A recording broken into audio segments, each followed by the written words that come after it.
That's My Boy. One of the new releases should do really well this weekend. Adam Sandler, Leighton Meester, and we told you that she was going to call in this morning, and she's on right now. Leighton Meester, welcome to the show. How are you, Leighton? Hi, good morning. Good morning. Congrats on the movie. Our producer saw the advanced screening last night, raved about it, reading some really good reviews on the movie as well, and it sounds like you're in for a really good opening weekend. Congratulations. Yay, thank you. Such a departure from what you normally do. I mean, everything we've heard has been so good, but the word is it's pretty raunchy, but in a good way, a funny way. How was that for you, going from what you normally are used to something that was so out of your comfort zone?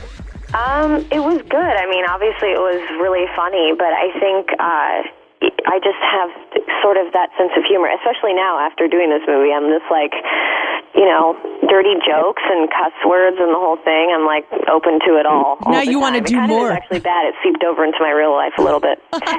Is it kind of surreal in a way? It's a really big cast, and Vanilla Ice is in the movie, and Tony Orlando, who, by the way, is a story. Did you get stuck in an elevator with a bunch of the cast members, including Tony Orlando, for a really long period of time? Yeah, is that true?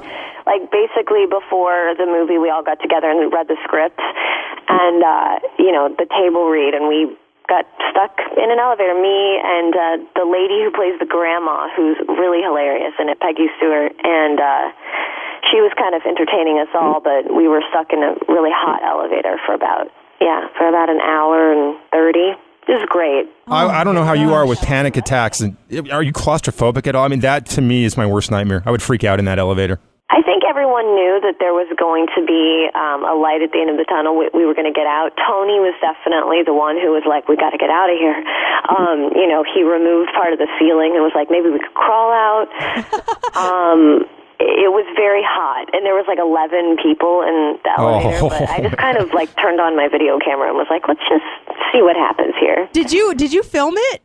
I did, and I have a bunch of pictures and stuff. It was pretty funny. Oh, it was that's a good awesome. way to get to know everybody, and then the police officers are coming, and we're in between floors. It was between the second and third floor, so it wasn't really scary. But the police officers come, and they're like, "You guys want water, air?"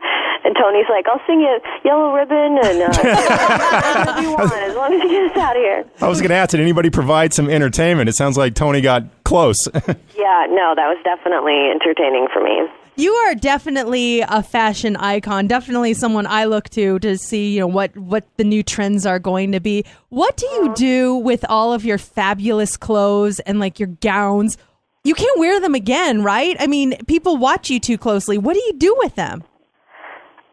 It depends. I mean, usually when you go to an event, something that's like a red carpet thing, you borrow a dress from a designer that was made to walk down the runway one time. So it's probably a one-of-a-kind piece that they might manufacture to make more of, depending on, if they get enough success with it. But you have to return it. But if you can keep it, a really nice thing to do is to donate it to a charity and auction it off and see how much you get and donate the money to a charity. I would do that, but I'd be like, oh my gosh, her stuff would never fit me. How do I get this to be bigger? It's probably more than novelty, but So Leighton not only does movies, not only does TV, does music as well. Check in the Dark is the band, and it seems like things are going really well there. And I saw the story about a phone call you got at 2:30 in the morning from Lil Wayne, who wanted to hook up with you musically and wanted to get some stuff going in the middle of the night. Is that how it went down? Just this random phone call from Lil Wayne? Yeah, I mean, that was quite a few years ago now. And honestly, I mean, back then I was doing totally pop-driven, that type of stuff, very electronic, dancey. And, at the time I had written a song that I was like, oh, well, he would be awesome on it. And we were in touch because we had met on an award show. And, he calls me. He's like, hey, I'm in New York in the studio. You guys should come by. So, a friend of mine also does engineering and producing for his album. So he's basically also a friend of a friend. But yeah, I went in and he's like, I'll do something on this. So he rapped on one of my songs, and it was an interesting experience, to say the least, to come and see Lil Wayne sort of in the middle of the night, and it lasted until 5:30 in the morning, and I felt like I was in some weird alternate universe, but it was awesome. There's a rumor about you and karaoke that you're known to. You'll take on some karaoke once in a while, and that this is apparently one of your go-to songs or one of the songs that you like doing the most. You tell us if it's true or false. Oh my God, yes. Oh my God, wow. I can't even remember exposing that type of information to anyone.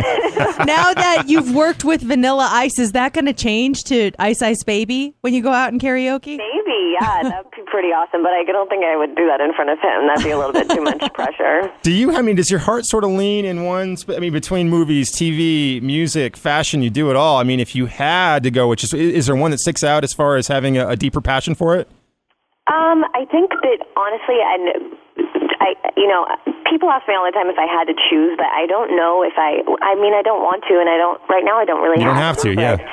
They really do help each other. It's very weird. It's making music is very cathartic, and I love to write, and I do it on set all the time.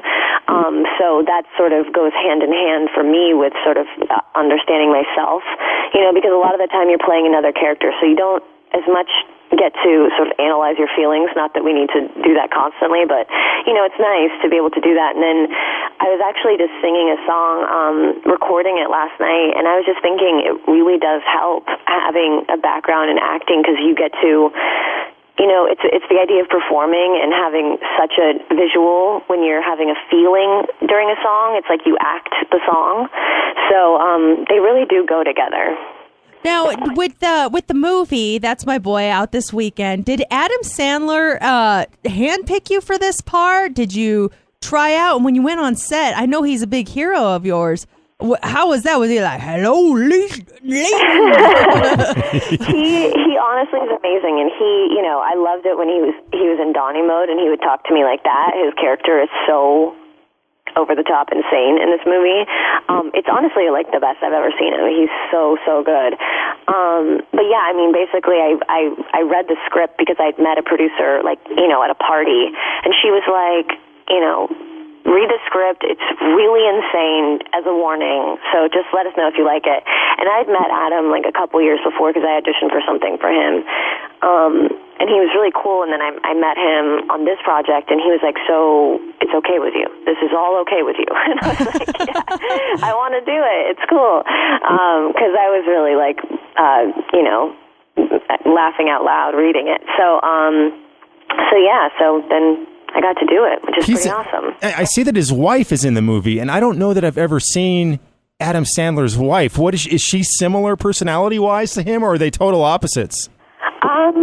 She's really cool and funny and nice. Actually, you know what? Now that I look back, I think she may be one of the reasons why I got this too. He told me that he asked her. I guess he'd seen maybe Country Strong, a movie that I did on a plane, and was kind of asking her if she knew who I was, and he was like, "Who do you think should play this?" And then she's like, "Hang on a second," and she called her friend, and they were talking about it. And she's like, "I think Leighton should do it."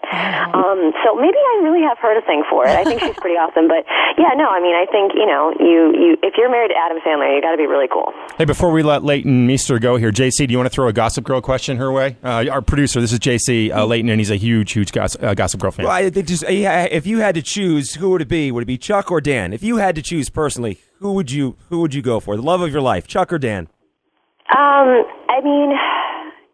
That's a really, really tough question. I think it's the question of, are you intellectually or physically stimulated by someone? To me, I just want her to be a bigamist, so I don't know. Hey, can I do one more movie reference? Oh, you're in love with her, aren't you, JC? Quick question, a quick thing from the movie last night. When you see the movie this weekend, it'll make sense, but what's up? What's up? Is that making a comeback, is it? Yes, it is. Oh, I can't wait. It's out this weekend. That's my boy, Leighton Meester. Thank you for coming on and chatting, Leighton. Have a great weekend. Thanks a lot.